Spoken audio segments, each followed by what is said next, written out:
So I'm tasked with giving you some information about how to set up chromogenic assays in your laboratory.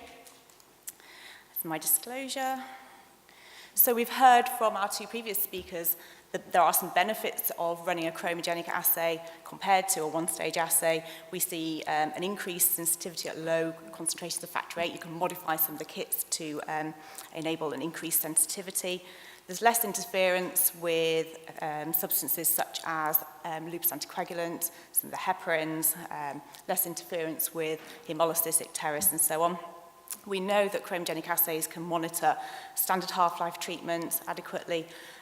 All of the current chromogenic assays can monitor extended half-life factor VIII products, and some chromogenic assays can monitor the extended half-life factor IX products. And we know that for the non-substitutional product, emicizumab, we need to have a chromogenic assay. And also we've heard from both Liz and Jovan about assay discrepancy and monitoring of assay discrepancy. So chromogenic assays were first set up for factor VIII in the 1980s as manual methods. It's still perfectly possible to run a manual assay for a chromogenic factor VIII or factor IX, as long as you've got the ability to read the optical density at the end of the assay. It does take more time.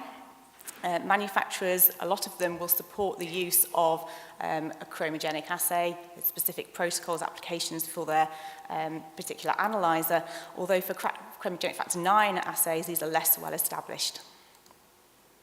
So if we look in greater depth at factor VIII assays, this is a slide showing a number of chromogenic assays that are available in the market and the variations between them. So in the same way that a one-stage factor VIII is not the same depending on your reagents, it's the same with the chromogenic factor VIII assay. So some chromogenic factor VIIIs consist of one reagent plus the substrate, some have two reagents, some have three reagents. Importantly, or increasing importance, is the source of the proteins in the kits. Some are bovine sourced, some are human sourced, and some contain a mixture. And this is becoming important for the emicizumab picture. The dilutions of the plasma vary greatly. 1 in 30 here, 1 in 120 here.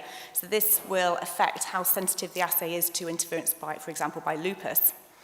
And there's differences in the incubation time, 90 seconds versus 5 minutes, and also differences in the diluent in the assay.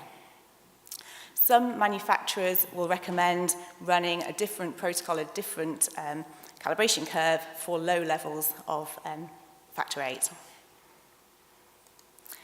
And for factor IX, the two currently CE-marked factor IX kits, you can see, again, there's a mixture of proteins here.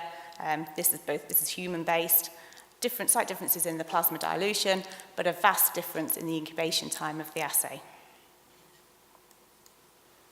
So when it comes to setting up chromogenic assays, or any assay in effect, there is a number of guidance documents that you can refer to, either local or more international.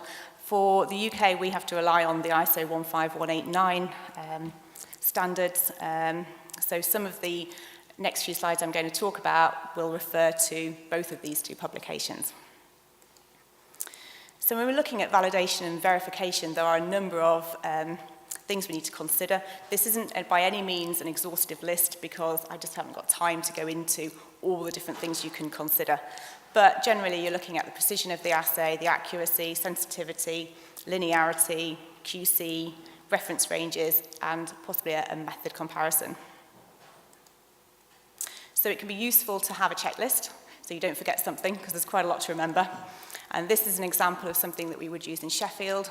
It's useful further on down the line when your accreditors come in and say, can you prove that you've done all of these different aspects? When was it done? Where's the data? How can you prove that it's acceptable for use? So I think it's useful to just define what is the difference between validation and verification, because the terms are intended to use kind of interchangeably, and there is a bit of a difference. So these are taken, again, from the ISO 15189 document.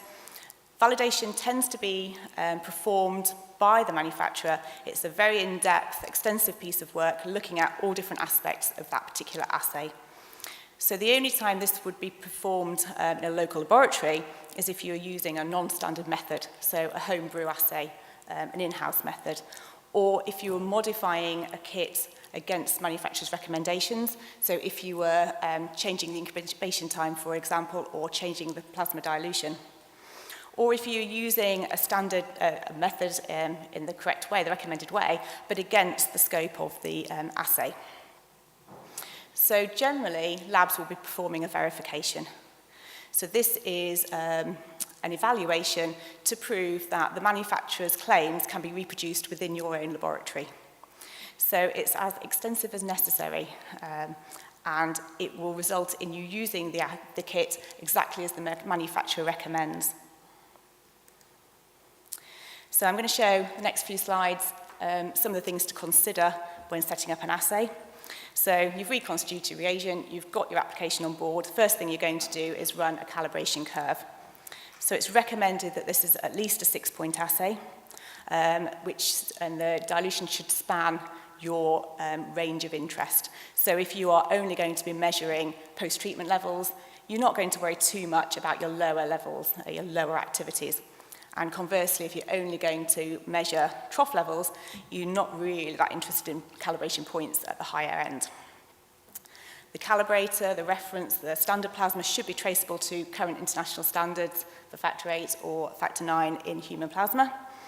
And we should get good linearity for our curves. And as my previous slide showed, some assays are required to have a low curve and a high curve for greater accuracy. And this graph here shows why. This is a calibration curve performed, it's about a 10-point calibration curve for one of the factor IX kits, and you can see that whilst we have good linearity here, at higher levels we're plateauing off, and again at lower levels we're plateauing off. Although we do get an R of 0.995, which is acceptable. So by splitting the curve into a high curve, a normal curve, which runs from 200 to 20, and a low curve that runs from 20 down to less than 1, we can improve our correlations, 999, and we get much better linearity. So once we've run our curve, we need to go back and check that our curve is still linear when we test patient plasma. So one way you can do that is to dilute your standard reference plasma to include dilutions that will fall on your curve, run them and see how close your expected value is compared to the results you're getting. And for this particular factor IX assay, we got good correlation. So we know that for one-stage assays, you really need to do 3 dilutions of your test plasma to check for parallelism, to check for any interfering substances. Chromogenic assays tend to be more precise, so is it really necessary to run 3 dilutions because it costs more, and everyone's very aware that they are more expensive assays. So in this exercise, we wanted to compare 3 dilutions, our multi-dilution analysis, against a single-point assay. So we ran about 60 patients at the 3 dilutions, checked for parallelism, took an average of those points, and then also compared it to just using the first point. And you can see that at low levels, up to about 150 units per deciliter, and there are some points just hiding under here that I couldn't get rid of, we get good correlation between using a single point and using the 3 dilutions. But once we get to high levels, when we're at the limits of our calibration curve, we see a lot more scatter. So we kind of sat on the fence and said, right, we'll do 2-point assay for this particular chromogenic factor VIII. So then we can still recognize any non-parallelism, but it's a little bit cheaper than running the 3 assay points. We need to consider local reference ranges. It's really important that your manufacturer's range, it may be different when running a reference range in your own laboratory. So reference ranges should include all blood groups, particularly for factor VIII. We know there are differences with different blood groups. It should be age appropriate. So if you're a pediatric sample, you need to pay a pediatric centre, you need to pay careful attention to having enough patients at different ages to allow determination of particularly factor IX assays. Whereas if you're an adult centre, you don't need to worry about having paediatric donors in your reference range. The minimum number that's been recommended for donors to include in a reference range is 120. So the CLSI recommend 120 normal donors for each reference range. But this is can be quite hard, quite difficult for some labs to find quite a large number. Some authors have suggested that you can get a close approximation for your reference range using between 30 and 50 normal donors. And it's important that your donors come from your local population because that takes into account any ethnic variations you might see. Although it is possible to purchase single reference donors if you can't quite get to 30 or to 50 normal donors. So once we've tested our normal donors, we need to calculate our reference range. So we need to check whether our data is normally distributed or not. Do we see a bell-shaped Gaussian distribution, or do we not? And depending which we see will depend on how we can calculate our reference range. So if we do get normal distribution, we can calculate the mean and the standard deviation to determine the reference range. However, if we don't see this normal distribution, we'll have to use interquartile ranges. So there can be differences. This slide shows 3 different chromogenic factor VIII assays. The same 50 normal donors were run with each of these assays.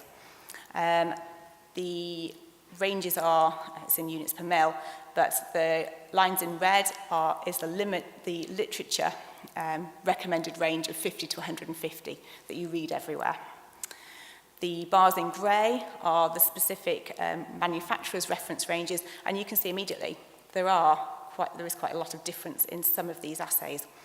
And then the 2 black bars above are our normal donors calculated by a mean plus or minus 2 standard deviations or by percentiles.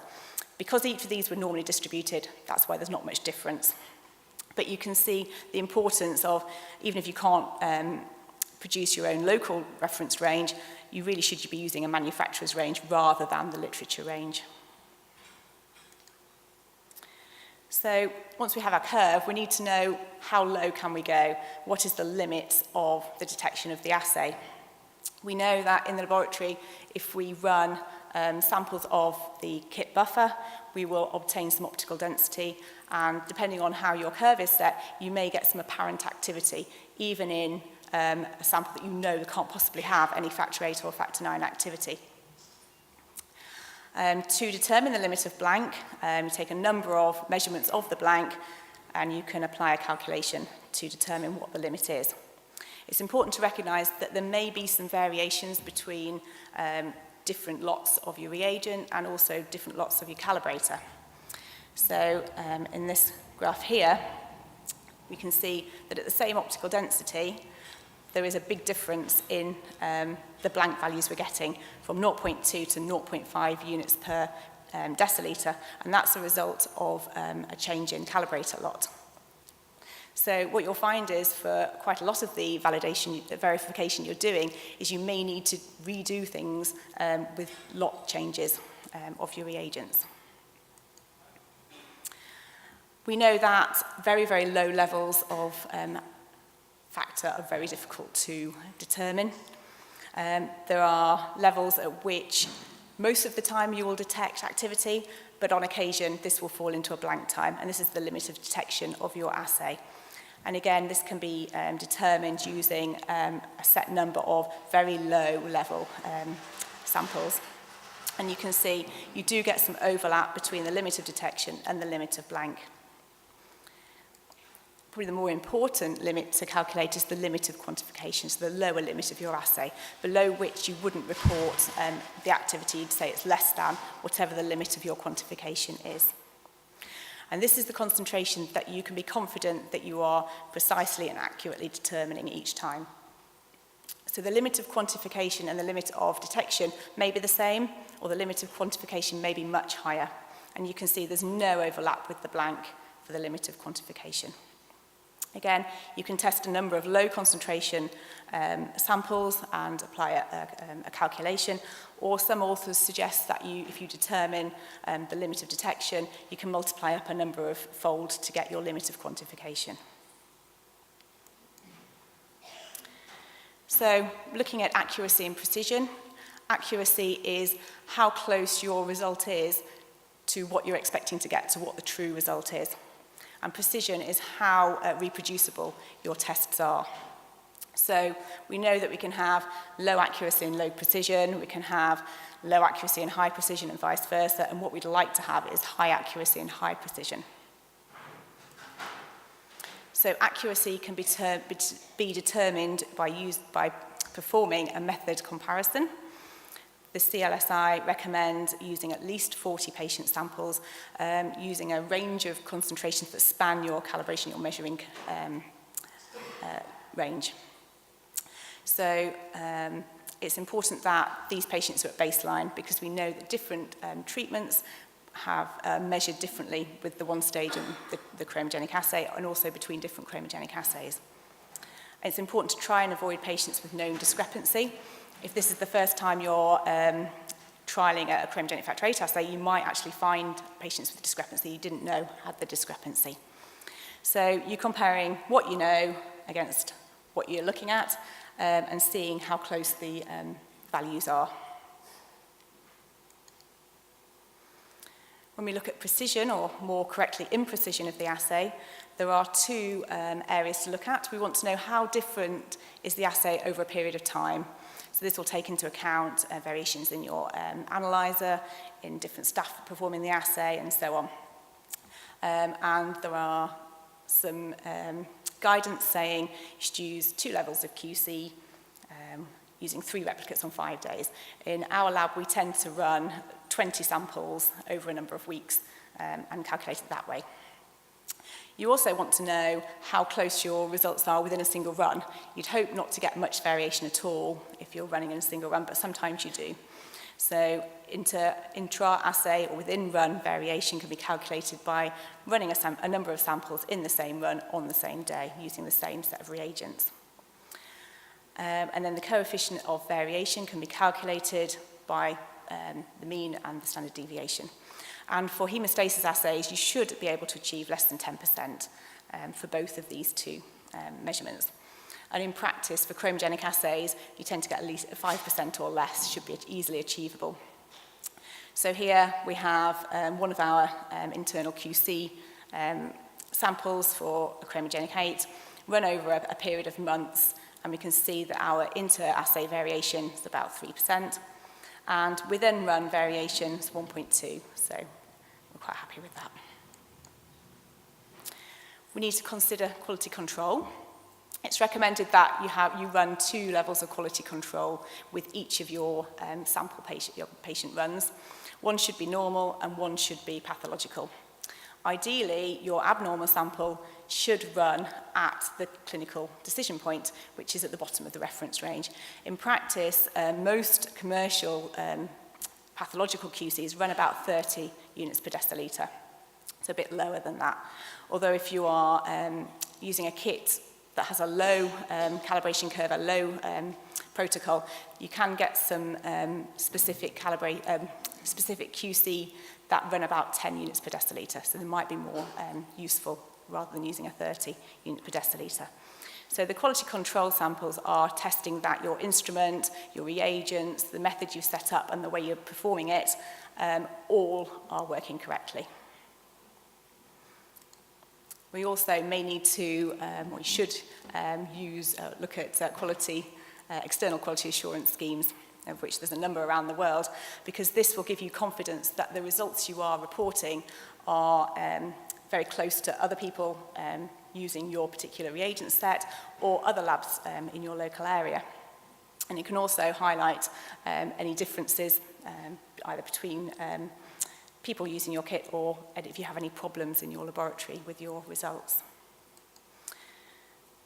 We want to have a look at reagent stability. Jovan touched on this really briefly.